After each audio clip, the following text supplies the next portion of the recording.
आज मंगळवार 11 जून 2024. सद्गुरू ब्रह्मचैतन्य गोंदवलेकर महाराज आपल्याला सांगणार आहेत की सुख दुःख हे मनावर अवलंबून आहे. ऐकूया त्यांचे विचार. जिथे रोग असेल तिथेच औषध लावलं तर उपयोग होईल. दुःखाचं मूळ कुठे आहे हे प्रथम पाहावं. प्रपंचात काही न्यूनता पडली की दुःख होतं. श्रीमंतांच्या किंवा गरिबाच्या सुखदुःखात तसा फरक तो कोणता?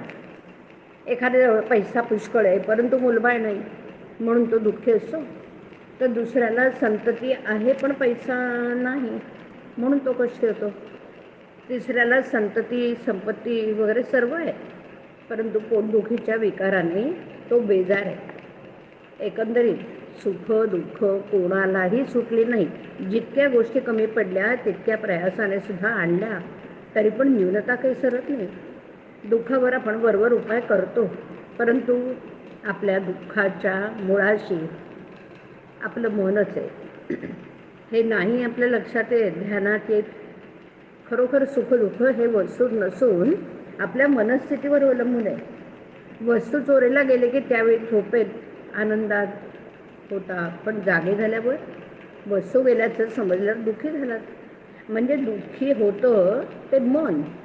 तेव्हा औषध घ्यायचं ते मनाला द्या ना. संतांनी मनाला शिकवण दिली. आजवर विषय सुख सख्या मुलाप्रमाणे भोगलं आणि परमार्थ हा सावत्र मुलासारखा केला. सावत्र आईप्रमाणे आम्ही मनाला शिकवलं. ज्याचा सहवास झाला त्याप्रमाणे मनावर परिणाम होऊ लागले. विषयाचा सहवास गर्भापासून आपण ठेवतो आणि म्हणून विषयापासून मिळणारा आनंद खरा असं मानू लागलो. ज्याचं बीज लावावं त्याची फळं खावी. आपण विषयाचं बी पेरतो आणि विषयाची फळं दुःखदायक आहेत म्हणून मग शोक करतो की नाही. याला काय करावं?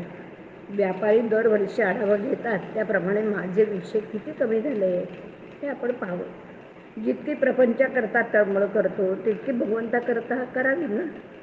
प्रपंचातल्या अनुकूल परिस्थितीपेक्षा प्रतिकूल परिस्थिती हीच परमार्थाला जास्त उपकारक आहे.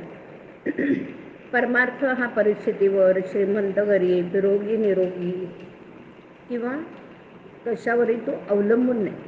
मनाची स्वस्थता अंतशुद्धता आचरणाची पवित्रता यावर तो अवलंबून आहे.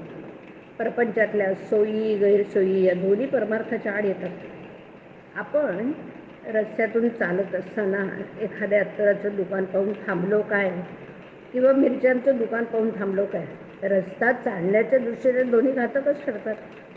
प्रपंच मुळात चांगलाही नाही आणि वाईटही नाही. आपण आपली आसक्ती त्यात कालवतो आणि म्हणून आपल्याला तो सुख दुःख देतो. ही आसक्ती काढणं याचंच नाव परमार्थ.